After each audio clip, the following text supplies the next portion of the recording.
मिट्टी से भी खुशबुए वफा आती है। अगर इस्लाम मंजूर नहीं, कुरान दस्तूर नहीं,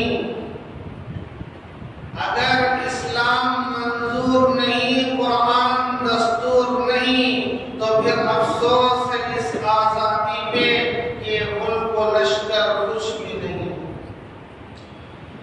मोहतरम हाज़िरीन, बुजुर्गों और दोस्तों,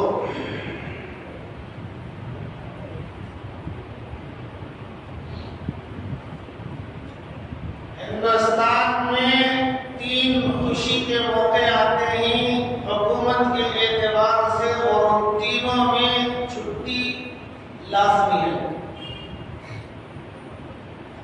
आदमी खुशी का इजहार करता है हमारे इस हिंदुस्तान में। एक 15 जनवरी, एक 15 अगस्त, दूसरा 26 जनवरी, तीसरा 2 अक्टूबर गांधी जयंती।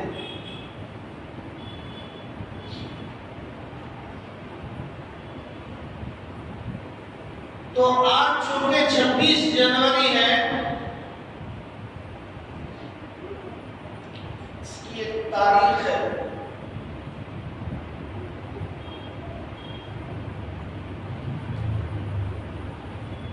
इस हिंदुस्तान के गुलिस्तान में जो रंग बिरंग के फूल जो नजर आ रहे हैं, इसके पीछे कुर्बानियां हैं। ये जो कई मजहबों का मस्कन हिंदुस्तान है, या हर मसलक वाला, हर धर्म वाला, हर कल्चर वाला रह सकता है, ये सेकुलर मुल्क है, तो इसके पीछे बहुत बड़ी कुर्बानियां हैं।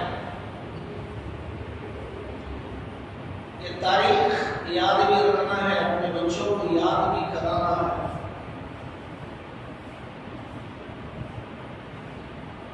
जिस मुल्क में हम रहते हैं उससे हमें मोहब्बत है।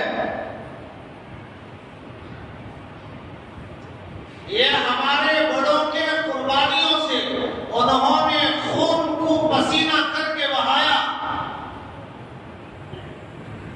लाखों की तादाद में जामे शहादत नोश करने के बाद इस मुल्क की गुलामी दूर हुई और इसे आजादी मिली।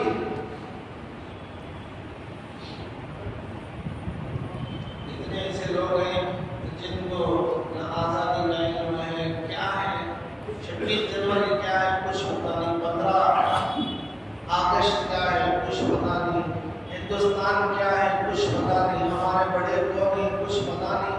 और हमारे कॉलेजों में, स्कूलों में, यूनिवर्सिटियों में, जलसों में, जुलूस में, स्टेज पर जो दास्तान सुनाई जाती है वो और तरह की सुनाई जाती है। नौरहाल के जहन के अंदर वही बात बैठ जाएगी।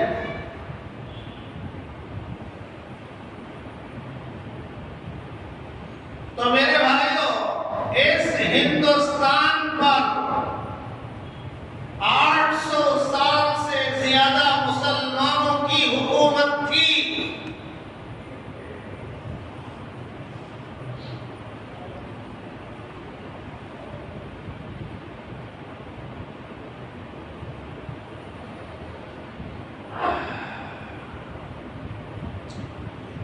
चौदह सौ 98 ईस्वी में अंग्रेज हिंदुस्तान आना जाना शुरू किया। हिंदुस्तान को सोने की चिड़िया कहा जाता था। इतना मालदार मुल्क था। अल्लाह ने बेशुमार नेमतें अता की थी।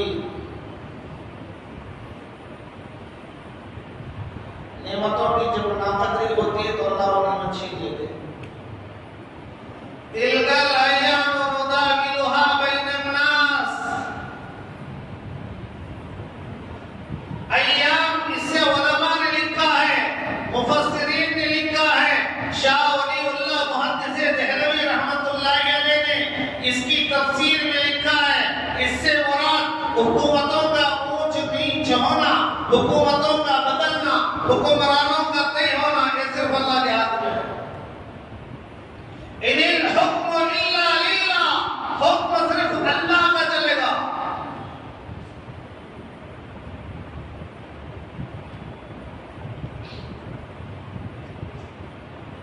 तो 1498 से अंग्रेज हिंदुस्तान आना जाना शुरू किया।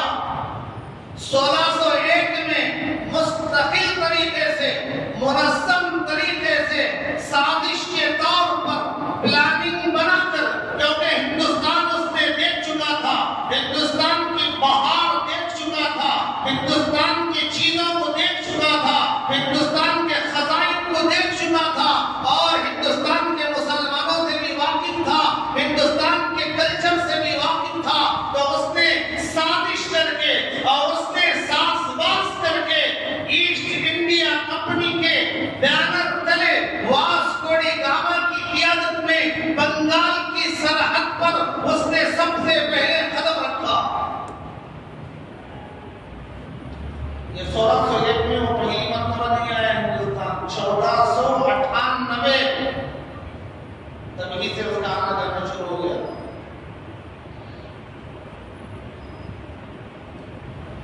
1601 में मुस्तकिल तरीके पर प्लानिंग के साथ आया। कुछ बातें याद रखो और अपने नौजवानों को भी सुनाओ।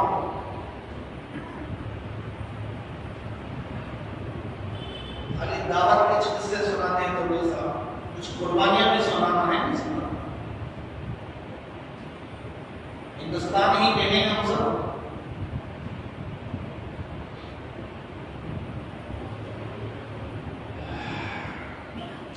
तो 1601 में अंग्रेज आया मुस्तकिल साजिश के साथ, मुनज़्ज़म तरीके से। 1707 ईस्वी में जब मुगल बादशाह वली कामिल हजरत औरंगजेब आलमगीर रहमतुल्लाह अलैह, नाम था मुईनुद्दीन, दीन में जिंदा कर दिया। बाबर का नाम था ज़हीरुद्दीन, दीन को ज़ाहिर कर दिया। बहुत सारे आदमियों को बाबर का असल नाम पता नहीं क्या नाम, अकबर का असल नाम, हुमायूं का असल नाम, शाहजहां का असल नाम क्या था, खाली अल्फाब याद रहेंगे लोग कम लोगों को, लेकिन असल नाम से वाकिफ नहीं लोग। तो आखिरी जो बादशाह है मुगल, वो तो खुदा का आदमी था, दुर्वेश, अल्लाह का वली।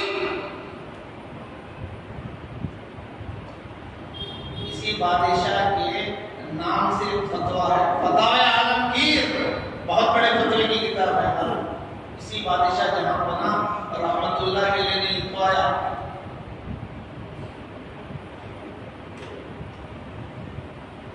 कुरान करीम को अपने हाथ से लिखकर, उसे बेचकर, उसका जो मुआविजा हदिया मिलता वो अपनी जात पर खर्च करता था। इतना बड़ा अल्लाह का बंदा, हुकूमत का नया पैसा अपनी जात के लिए इस्तेमाल नहीं। आज भी उसके हाथ का लिखा हुआ 1 या 2 नुस्खे दातों के कुतुबखाने के अंदर मौजूद है।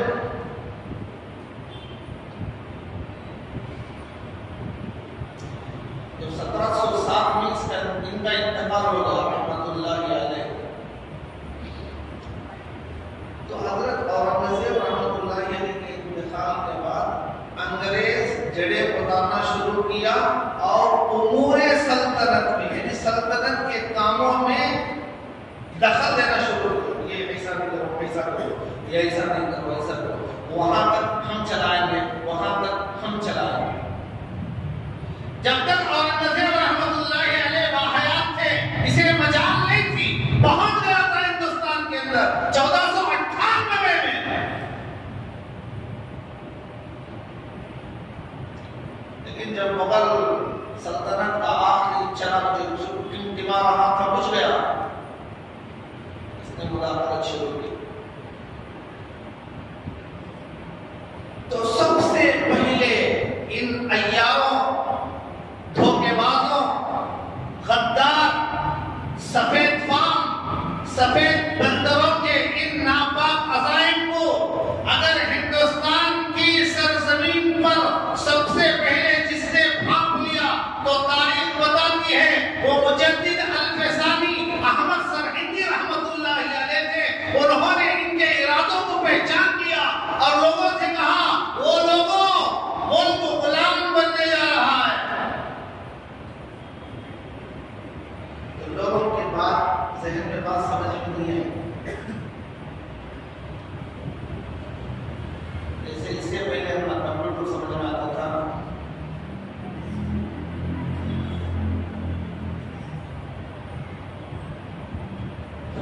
अंदर जो छिप कई चीजों को अपने अंदर ली हुई रहती है, वो समझ में आता था। स्मार्टफोन कैसा था, अगर पहले बनने से पहले कोई उसका तारुफ कराता तो लोगों को समझ नहीं आता था। तो हजरत लोगों को बताया कि भाई गुलाम बनने जा रहा है, बोल इन आने वालों के इरादे पाक नहीं है।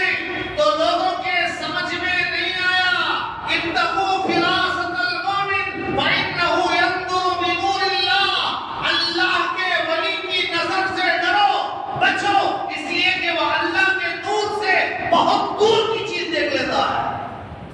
आम आदमी क्या लगेगा?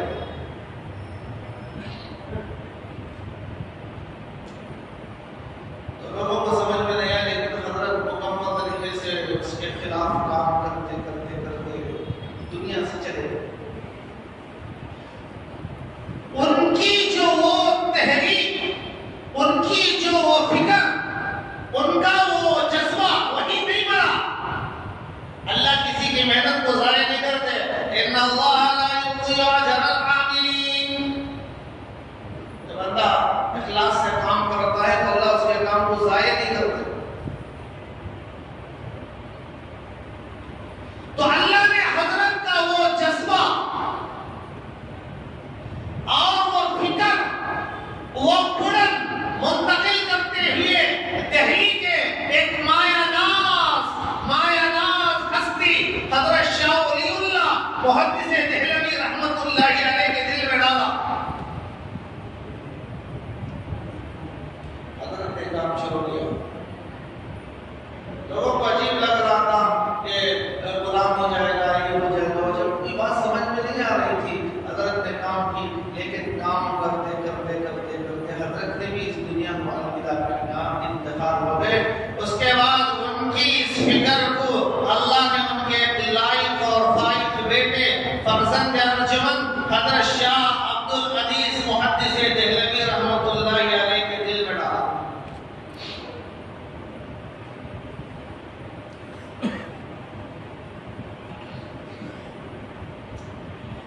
इधर बंगाल के अंदर इस वक्त तक हजरत मुजद्दिद अल-फैसाली से लेकर हजरत शाह वलीउल्लाह मुहद्दिस देहलवी रहमतुल्लाहि अलैह के इंतकाल तक अंग्रेज बहुत सारी जगहों पर छा गया था। सबसे पहले बंगाल के अंदर नवाब सिराजुद्दौला अंग्रेज के हालत का कांटा बना हुआ था।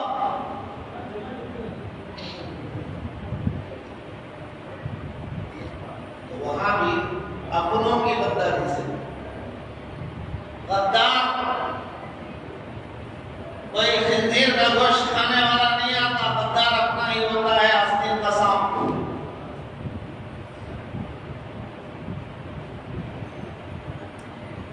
अपनी अंदरूनी बातों को ले जाकर दूसरों के पास पेश करने वाला कोई गैर अजनबी नहीं होता, अपना ही होता है। तो बंगाल के अंदर नवाब सिराजुद्दौला की शहादत में मीर सादिक जो मुनाफिक था, उसी मीर सादिक की, मीर जाफर की गद्दारी की वजह से नवाब सिराजुद्दौला शहीद हो गए। जामे शहादत नोश किया तो अंग्रेज ने समझा एक कांटा खत्म। इधर साउथ में श्रीरंगपट्टनम के अंदर शेरे हिंद,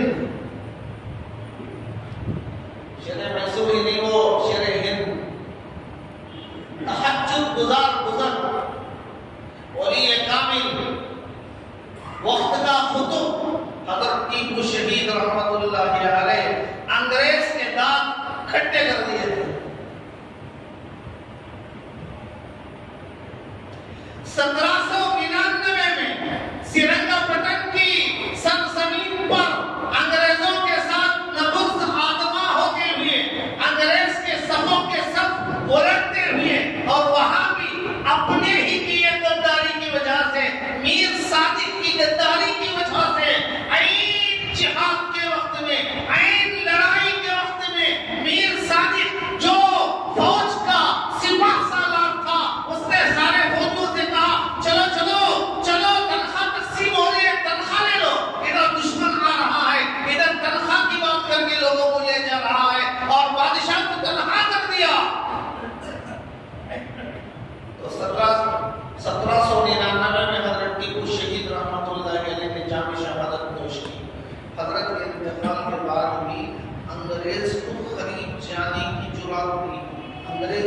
अफसरों को जर्नीलों को करीब जाने की जरूरत नहीं थी, पत्थर मार के देखते थे कहीं जान तो बाकी नहीं है।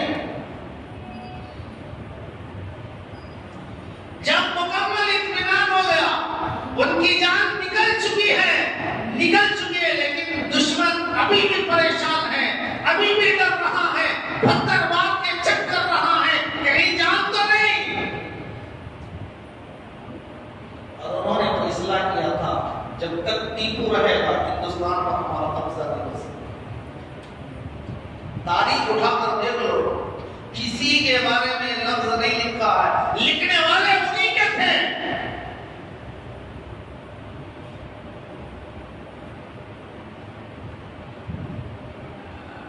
लिहाजा अगर हिंदुस्तान पर हमारी हुकूमत चलना है, हिंदुस्तान को कब्जा करना है, अपनी गिरफ्त में लेना है, तो टीपू को रास्ते से हटाना है। उन्होंने ये प्लानिंग बना है और अपने आदमी ने साथ दिया गद्दारी की, जिसकी वजह से जामी शहादत नोश की। तो जब उनको महसूस हो गया कि तो अंग्रेज हजरत टीपू शहीद रहमतुल्लाह अलैह के नाश के करीब खड़ा होकर सीना तान कर कहा, आज से हिंदुस्तान हमारा है।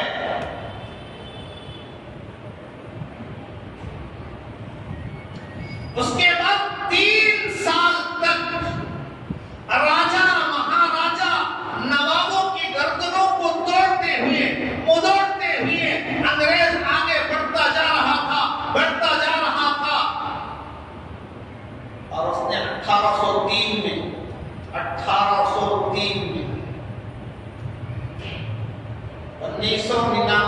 1799 के बाद 3 साल तक उसने सारे नवाबों को, सारे राजा महाराजाओं की गर्दनों को दबाता हुआ आगे बढ़ रहा था।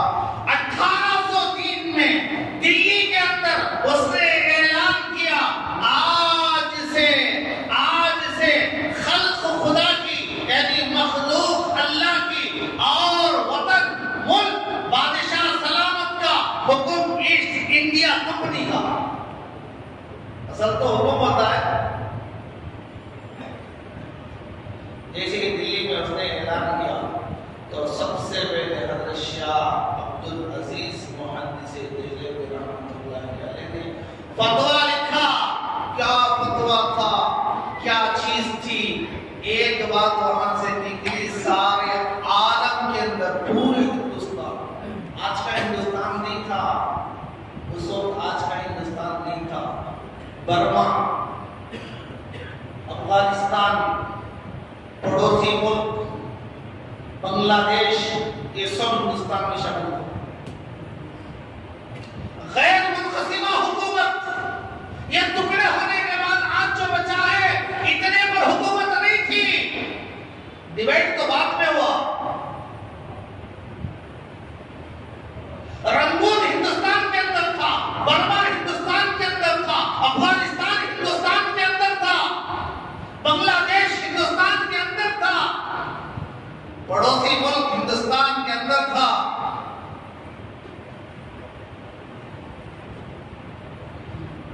तो जैसे उसने ये ऐलान किया अंग्रेज ने, आज से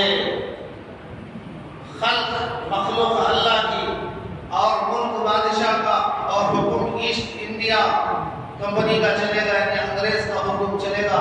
तो इस बात को सुनने के बाद हज़रत शाह अब्दुल अजीज मुहद्दिस देहलवी रहमतुल्लाह अलैह ने फतवा लिखा, लोगों, सारे हिंदुस्तान वालों पर अंग्रेज के खिलाफ जिहाद फर्ज है, अंग्रेज की फौज में भर्ती होना हराम है।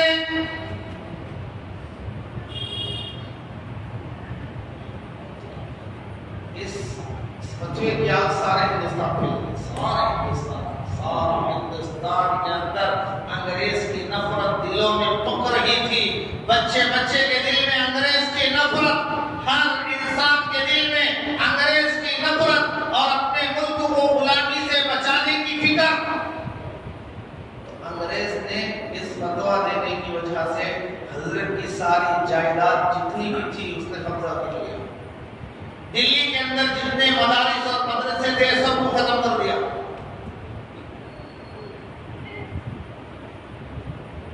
और हजरत को दिल्ली से निकाल दिया, शहर से बाहर कर दिया और जहर दे दिया गया। उस जहर के इस्तेमाल करने से जान तो नहीं गई, लेकिन जिस्म पर सफेद सफेद दाग आ गए।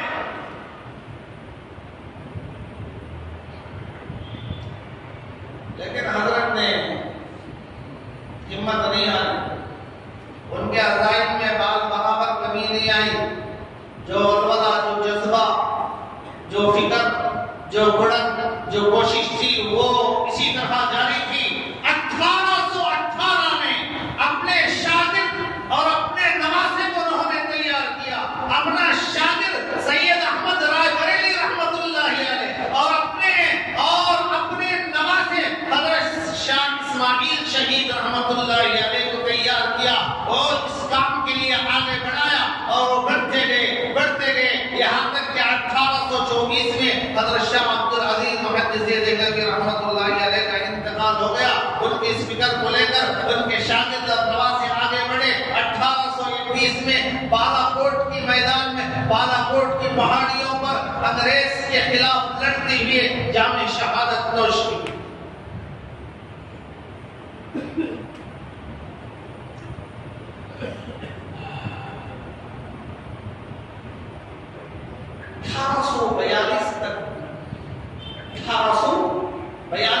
उसके बाद 1831 से लेकर 1842 ईस्वी तक लोग मरते रहे। अंग्रेज खून का इस्तेमाल करता था। उसके पास असलियत है, ताकत थी। हिंदुस्तान के गरीब बेचारों के पास क्या था? आज हमारे पास क्या है?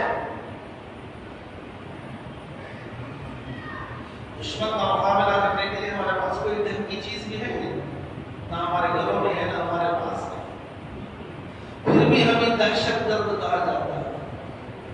कुछ नमक हरामों ने वतन के असल बाशिंदों को दहशतगर्द और पराई जो दूसरी जगह से आया मजबूर होकर उसे असली वतन वाला कहा जाता है। कहां की किताब है?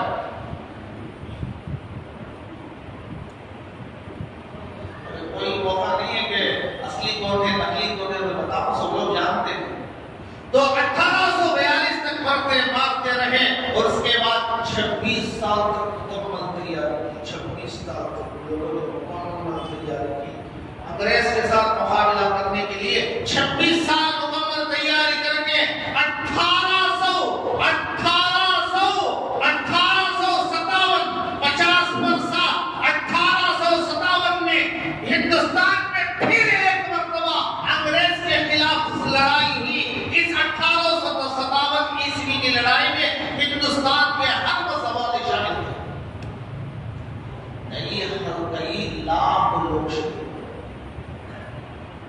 कई लाख लोग शहीद, किताबों में लिखा है 2 लाख सिर्फ मुसलमान शहीद हुए और 51,500 उलमा शहीद हुए।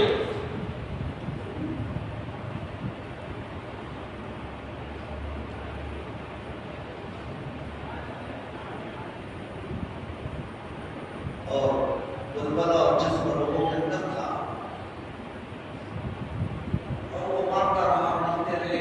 लेकिन हर एक के दिल के अंदर अपने वतन को आजाद दिलाने की, आजाद कराने की तमन्ना और फिक्र थी, कोशिशें हो रही थी। 1867 के अंदर दारूल वाक़िया और उस जंग के 10 साल के बाद दारूल अमल में आया और उसके 10 साल के बाद 1878 के अंदर एक अंजुमन का क़याम अमल में आया जो समरतुल तरबियत इस्लामिया के नाम से मशहूर है और उसके सदर हज़रत शेखुल हिंद मोहम्मद हसन देवबंदी रहमतुल्लाहि अलैह को बनाया गया। उन्होंने एक रेशमी रुमाल की तिगरी जारी की। ये लिखा बाहर में जितने मुसलमान बादशाह थे उनके लिए अपील की थी कि हमारा मुल्क गुलाम बनना है, बाहर से तुम मदद करो, अंदर से हम इनके मुखालिफ, ऊपर से भी हमला अंदर से भी हमला होगा। तो ये सफेद बंदर भाग जाएगा। लेकिन अल्लाह का करना कुछ ऐसा था कि रात फाश हो गया और 1915 में हजरत को गिरफ्तार कर लिया गया। 3.5 साल जजीरे अंडमान काले पानी की सजा काटना पड़ा और आने के बाद 1919 में जमीयत उलमा हिंद जमात का क़याम आया, क़याम अमल में आया। जमीयत उलमा हिंद बनी और उसके सदर में हजरत को बनाया गया 1920 में। उसके 12 दिन के बाद हजरत का इंतकाल हुआ। ये जो 1857 ईस्वी में अंग्रेज ने इतना जुल्म किया, किताबों में लिखा है। एक तो दिल्ली के अंदर चांदनी चौक से लेकर दुर्रे खैबर तक, लाल किले से लेकर चांदनी चौक तक, दुर्रे खैबर तक, जहां तक भी दरख्त नजर आ रहे थे, मुसलमानों की लाशें सूली पर लटकाई गई थी और पेशावर के बाजार के अंदर गोली फेंक करने का हुक्म दिया गया था। तो 1 घंटे के अंदर 540 लोग शहीद हो गए। तो खान अब्दुल गफ्फार खान ने पेशावर के मैदान में खड़े होकर ऐलान किया, लोगों तुम जो गोली चला रहे हो हमारे शहीद हुए हैं, लेकिन देख लो इन 544 में से किसी एक के भी पीठ पर अगर गोली लगी हो तो हम इस तहरीक को वापस लेते हैं, जंग बंद कर देते हैं। देखा गया तो किसी के पीठ पर गोली नहीं थी, सीने पर गोली थी। वो कौम में पीठ फेर कर भागने वाले नहीं है। हजरत हुसैन अहमद मदनी रहमतुल्लाह अलैह दर्शकुल इंकिशाफ ने फतवा दिया, अंग्रेज के खिलाफ जिहाद फर्ज है, अंग्रेज की फौज में भर्ती होना हराम है। गिरफ्तार कर लिया गया, अदालत में पहुंचे। 1.5 घंटा तकरीर की, कुरान और हदीस की रोशनी में ऐसी मुफस्सल, ऐसी मुदल्लल, ऐसी मुशर्रह और ऐसी मुअस्सिर कि जज भी परेशान और इतने बलबले के साथ, इतने जज्बे के साथ बाजू में मौलाना मोहम्मद अली जोहर बैठे हुए थे। उन्होंने हजरत के पैर को पकड़ कर कहा, हजरत लहजे को कुछ नरम कीजिए। हजरत ने कहा नहीं, जो कहना है इसी लहजे में कहूंगा। तो जज ने कहा अगर तुम्हारा यही लहजा रहेगा, जिसने पूछा क्या तुमने अंग्रेज की फौज में भर्ती होने को हराम था? हजरत शेखुल इस्लाम रहमतुल्लाह अलैह हुसैन अहमद मदनी ने कहा हाँ कहा था, कह रहा हूं, कहता रहूंगा। जज ने कहा इसकी सजा फांसी हो सकती है। तो हजरत ने फरमाया जज साहब मुझे फांसी से कोई डर नहीं है, मैं कफन साथ में लाया हूं। ले फिरती है बुलबुल चोंच में गुल, शहीद नाज की तुरबत कहां है? मेरे भाइयों इतनी कुर्बानियों के बाद तो चलता रहा 1942 से लेकर 360 पर 2 साल, 360 पर 2 साल तक बराबर हिंदुस्तान के लोग अंग्रेज के खिलाफ नफरतें उगल रहे थे, मुकाबला कर रहे थे। तो 362 साल के बाद अंग्रेज को मजबूर होकर अपना वतन जाना पड़ा, हिंदुस्तान को खाली करना पड़ा। तो लिहाजा 15 जनवरी 1947 में मुल्क आजाद हुआ और 26 जनवरी में सेकुलर मुल्क बना और मुल्क का कानून बना, तहजीब बनी, दस्तूर बना, आईन बना। तो ये तारीख मुख्तसर थी जो मैं आप हजरात के सामने पेश किया, इसे याद रखो और इसके चंद बातें जो अहम बातें हैं अपने नौजवानों को सुनाओ, अपने नौजवानों को सुनाओ, ताकि हमारे नौजवानों को भी पता चले ये मुल्क मुफ्त का नहीं है, इसके लिए हमारे बड़ों ने कुर्बानी दी है। उन्होंने अपने खून को नदियां बनाकर बहाया है। इस मिट्टी को आजादी दिलाने के लिए हजारों लाखों सैकड़ों कुर्बानियां पेश की। इसी के बारे में राहत इंदौरी मरहूम ने एक शेर कहा था, मैं वो शेर सुनाकर बात करूंगा। हिंदुस्तान का मशहूर शायर राहत इंदौरी जी मशार, उसने शेर कहा जो आज साहिबे मसनद हैं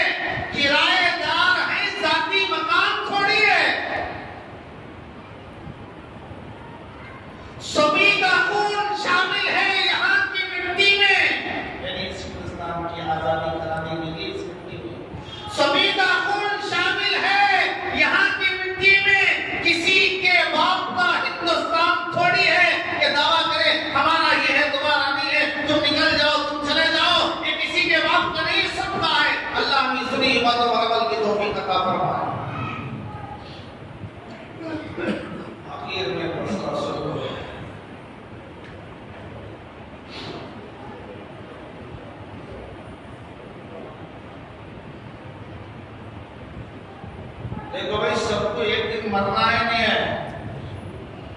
मरना है, नहीं है? मरना है। मरने के बाद दोबारा जिंदगी है नहीं है? नहीं, दोबारा जिंदगी नहीं। दोबारा जिंदगी नहीं तो जन्नत नहीं हो। अल्लाह ने जन्नत बनाई है, पूरा नहीं हो, मेवे गई हो, बाग गई हो, शहद शराब के कहने की वो दोबारा जिंदगी है। वो जिंदगी में खुशगवार जिंदगी, बेहतरीन जिंदगी बनाने के लिए यहाँ से कुछ अमल करके जाना है, जब भी जन्नत मिलेगी। वरना डायरेक्ट जहन्नम में जाएगा। ना भी छुटाओ, इधर मरा उधर गया।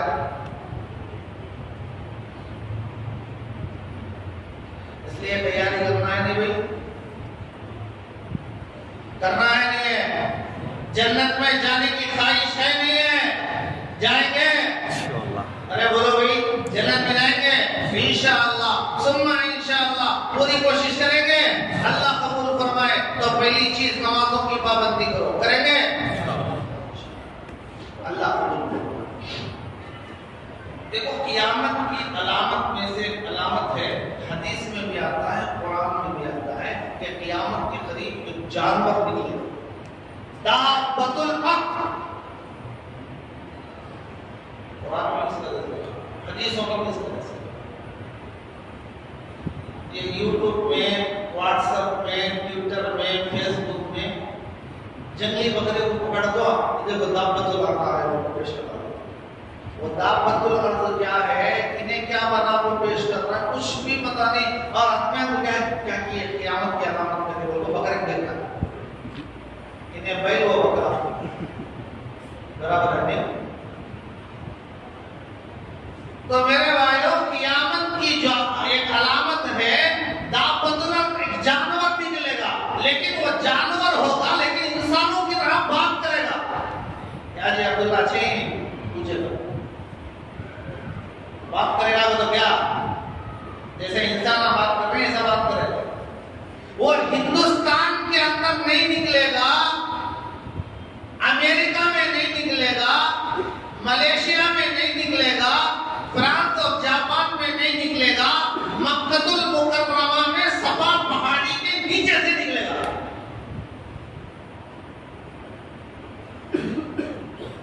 समझ में आ रहा है?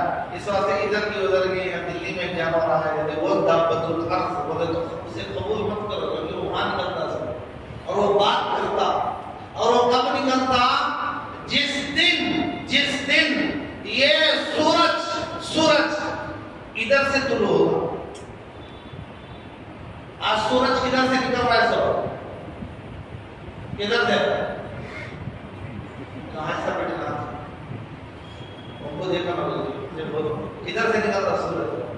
तो परेशान हो गए। सूरज किधर निकलता? इधर से नहीं, इधर से सूरज निकलता है, इधर डूबता नहीं। तो क्या समझ नहीं? इधर से कब निकलता?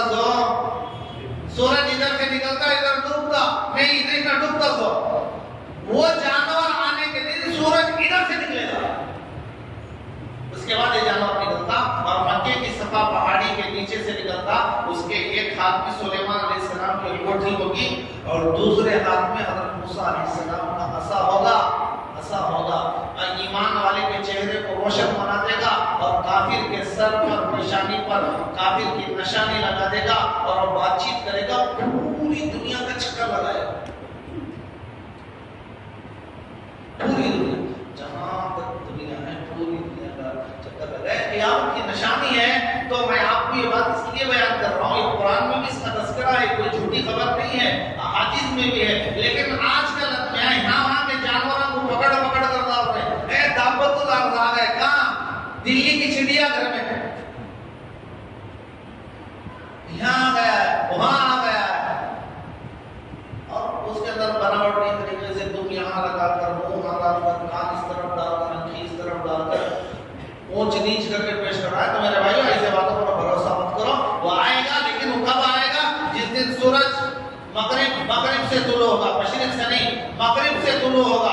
इधर से सूरज निकलेगा, जहां डूबता है वहां से निकलेगा। उसके बाद ये जानवर आएगा। ये क़यामत के करीब का हाल है और ये आएगा। फालतू चीजें जो दूसरे लोगों को बेवकूफ बनाने की जो बातें पेश करती हैं, उन लोगों से अल्लाह ताला हम सबकी हिफाजत फरमाए। अल्लाह हम सबके ईमान की हिफाजत फरमाए, वतन से मोहब्बत अता फरमाए, दीन पर जमे रहने की तौफीक अता फरमाए और हम सब का खातिमा बिल खैर फरमाए।